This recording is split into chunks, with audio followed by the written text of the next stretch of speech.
M Mukesh ഇടത് MLA ആണ്. കൊല്ലത്തെ ജനങ്ങൾ തിരഞ്ഞെടുത്ത് നിയമസഭയിലേക്ക് വിട്ടതാണ്. ആ ഇടത് സാമാജികനെ ഒരു കള്ളക്കേസിൽ കുടിക്കുന്നതാണെന്ന് ഇപ്പോഴത്തെ വ്യക്തമാകുന്നു. ആ കേസിൽ മുകേഷ് മുൻകൂർ ജാമ്യം വരെ എടുക്കേണ്ട ഗതികേടിലായി. പരാതി കൊടുത്ത ഒരു മുൻകാല നടി ഇതാ തന്റെ പരാതി പിൻവലിക്കുകയാണെന്ന് സ്വാഭാവിക മാപ്പ് പറയാണെന്ന് അന്വേഷണ ഉദ്യോഗസ്ഥരോട് പറയുകയാണ്. നടനായ മുകേഷ് മാത്രമല്ല, ജയസൂര്യ, ബാലേന്ദ്രമേനോൻ, ഇടവേള ബാബു ഇവരടക്കം 7 പേർക്കെതിരെയായിരുന്നു നടി പീഡന പരാതി നൽകിയത്. ഇതിൽ ഇടവേള ബാബു അടക്കം മുൻകൂർ ജാമ്യം എടുത്തു കഴിഞ്ഞു. നടന്മാർക്കെതിരായ പരാതി പിൻവലിക്കുന്നത് മറ്റൊന്നും കൊണ്ടല്ല, തന്നെ മറ്റൊരു വ്യാജ പോക്സോ കേസിൽ പെടുത്തിയത് കൊണ്ടാണെന്നാണ് ഈ ആലുവ സ്വദേശിയായ നടി പറയുന്നത്. ജസ്റ്റിസ് ഹേമ കമ്മീഷൻ റിപ്പോർട്ടിൽ പറയുന്ന പ്രകാരം നടപടികളെടുക്കാൻ സംസ്ഥാന സർക്കാർ ബാധ്യസ്ഥമാണ്, അത് തീരുമാനിച്ചതുമാണ്. അപ്പോഴാണ് കമ്മീഷൻ റിപ്പോർട്ട് ഉണ്ടാക്കിയ മാധ്യമ ഹൈപ്പിൽ മറിമറന്ന് ആലുവ സ്വദേശിനി മുൻ നടി നടന്മാർക്കെതിരെ, മുകേഷ് അടക്കം നടന്മാർക്കെതിരെ വ്യാജ പരാതിയുമായി ഇറങ്ങി തിരിച്ചത്. അതോടെ നടിയുടെ വീട്ടിന് മുന്നിലും സ്വീകരണ മുറിയിലുമൊക്കെ ചാനലുകൾ 2ഉം 3ഉം ക്യാമറ കൊണ്ടുവന്ന് ലൈവും തുടങ്ങി. യൂട്യൂബ് ചാനലുകൾ പൊടിപ്പും തൊങ്ങലും വെച്ച് പറയുന്നതിനും അപ്പുറം ആ നടി താൻ കണ്ടതൊക്കെ പറഞ്ഞ് വ്യാജ കഥകളുണ്ടാക്കി മസാല ചേർത്ത് വിവരങ്ങൾ നൽകുകയും ചെയ്തു. അപ്പോൾ ചാനലുകൾ ചോദിച്ചുകൊണ്ടിരുന്നത് മുകേഷ് എപ്പോൾ രാജിവെക്കും?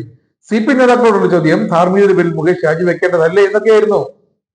എന്നിട്ടിപ്പോൾ ആ ചോദ്യം ചോദിച്ച മാധ്യമങ്ങളുടെ ധാർമ്മികത എവിടെ പോയി? എന്നിട്ടിപ്പോൾ എന്തായി? ലോകം മുഴുവൻ ആ നടിയുടെ വാക്കുകൾ സംപ്രേഷണം ചെയ്തടിച്ച ചാനലുകൾ ഇപ്പോൾ എന്താണ് പറയുന്നത്? ഒന്നും പറയാനില്ല. അതാണ് ചാനലുകളുടെ അവസ്ഥ. താൻ പരാതി കൊടുത്ത മുകേഷ് അടക്കം നടന്മാർ അവർ വിരട്ടിയതൊന്നും കൊണ്ടല്ല ആ നടി തന്റെ പരാതി പിൻവലിക്കുന്നത്. തന്റെ ബന്ധു നൽകിയ ഒരു പോക്സോ കേസ് തനിക്കെതിരെ തിരിയുമെന്ന് ബോധ്യമായപ്പോഴാണ് നടി കുറ്റസമ്മതം നടത്തിയത്. ഇത്തരമൊരു സംഭവം നടന്നിട്ടില്ലെന്നും മുകേഷും ഭാര്യയും ഒക്കെ വിവരിച്ചതാണ്. തനിക്ക് അവരെ അറിയില്ല എന്നുവരെ മുകേഷ് പറഞ്ഞിട്ടും മാധ്യമങ്ങൾ സമ്മതിച്ചില്ല. ഒടുവിൽ പോലീസിനെ കൊണ്ട് കേസെടുപ്പിച്ചു. മുകേഷിന് മുൻകൂർ ജാമ്യം തേടേണ്ടി വന്നു. പോലീസ് ഇപ്പോൾ എഫ്ഐആർ ഇട്ടിരിക്കുന്ന ആ വിഷയത്തിൽ. ഇടവേള ബാബുവിനെതിരെയും പോലീസ് എഫ്ഐആർ ഇട്ടയ്ക്കുന്നു. ഇടവേള ബാബു ജാമ്യമെടുത്താണ്. ഇതിന്റെ ഫലമാണ് ഇപ്പോൾ ചാനൽ റേറ്റിംഗിൽ ഓരോ ചാനലുകളും മുകളിൽ നിന്നും താഴേക്ക് വീഴുന്നതും. എന്തായാലും മുകേഷ് രാജിവെക്കുന്നതും കാത്ത് കുറെ പ്രതിപക്ഷ മാധ്യമങ്ങൾ ഉറക്കമില്ലാത്ത രാത്രികൾ ഉറക്കം വരാതെ വെളുപ്പിച്ചിരുന്നു. ഉത്തരവാദിത്തപ്പെട്ട നിയമസഭാ സാമാജികനെയാണ് ഇത്തരത്തിൽ മാധ്യമങ്ങളും ചില നുണകേന്ദ്രങ്ങളും ചേർന്ന് രാജിവെപ്പിക്കുന്നതിനപ്പുറം അപമാനിക്കുന്നതിനും സമൂഹത്തിൽ താറടിച്ചു കയറ്റുന്നതിനും ഒക്കെ ശ്രമിച്ചത്. CPI നേതാക്കൾക്കെതിരെ കൊണ്ടുവരുന്ന ഓരോരോ കെട്ടിച്ചമച്ച കഥകളും അങ്ങനെ പൊട്ടിപ്പാലിസാകുമ്പോൾ ആകെ നിരാശയാണ് ചില കേന്ദ്രങ്ങളിലും.